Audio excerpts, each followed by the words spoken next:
Magandang araw po sa inyo lahat. Latest weather update po tayo para sa araw ng Martes, October 10, 2023. So patuloy po rin po natin binabantayan ito nga pong si Tropical Storm Kainu, no, or si Bagyong Jenny na nakalabas naman po na ng PAR pero nagbabago po yung kanyang direksyon. Muli po siyang namatan na may estimated pong layo na 880 kilometers west of northwest of Northern Luzon po yan. Makikita nyo po sa ating pinaka-live radar. Pumapalo po ngayon ng kanyang hangin, no? Medyo lumakas po na konti. Nasa 95 kilometers per hour.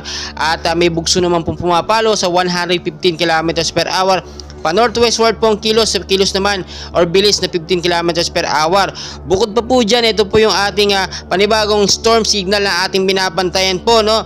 Sa may bandang Northern Luzon, Mindanao po yan. Makikita nyo naman sa ating pinaka-live radar, ang lokasyon niya po, no, ay may layo pong 2,515 kilometers east of northeastern Mindanao po yan, na may lakas po na pumapalo ngayon sa 110 kilometers per hour at may bugso naman lumalakas or pumapalo naman sa 135 kilometers per hour. Pa northwestward po ang kilos sa bilis naman po na 20 kilometers per hour. So ito po yung panibagong bagyo na ating binabantayan nga po ngayon, si Typhoon Bolabe, no? At sa Pilipinas nga, ito'y tatawagin Bagyong Kabayan. So makikita nyo naman yung kanyang lakas ng hangin ay tuloy-tuloy at yung kanyang direksyon ay posibleng tahakin itong bandang Silangang Mindanao nga. Makikita nyo naman sa ating pinaka-live radar, no? Nung una sinusundan niya po yung direksyon, ito nga pong si Bagyong Jenny, pero nagbago ang kanyang direksyon at ito'y tinatahak, no, bandang Visayas area pero mas malapit po sa Silangang Mindanao.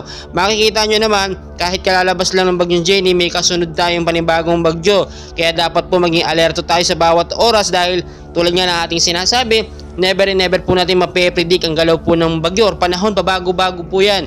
Kaya naman kung may mga lakad po kayo ngayong umaga at sa hapon, ugaliin po nating i-check mabuti ang lagay ng panahon. Posible po kasi magkaroon ng pag-uulan, no? Dahil kanina kahapon nakita nyo naman, no, biglang buhos ang malakas na ulan pagdating ng hapon and very unexpected po yun. Bukod po kasi sa mga bagyo na ito or southwest monsoon, no, or mga LPA, nakakadagdag pa dyan yung mga ITCC o yung mga cloud cluster nga po, mga buo-buong ulap which is naglilid po sa lalong pagkapalakas nga po ng mga bagyo. Isama pa natin dyan yung southwest monsoon or hanging habagat na isa ding number 1 factor para lumakas or mahatak yung bagyo papalapit nga po sa ating bansang Pilipinas. So maging maingat po tayo, maging alerto tayo sa bawat oras. Linisin po natin yung mga lugar na bahain, especially sa mabababang lugar sa Metro Manila, sa may Luzon. Yan din mag-ingat din, no, yung matataas na lugar na laging yung nagkakaroon ng landslide, no, dahil sa patuloy na pag-uulan. So patuloy ko po kayong update and please huwag niyong kalimutan mag-like and subscribe for more weather updates. Maraming salamat po, ay magandang umaga po sa inyong lahat.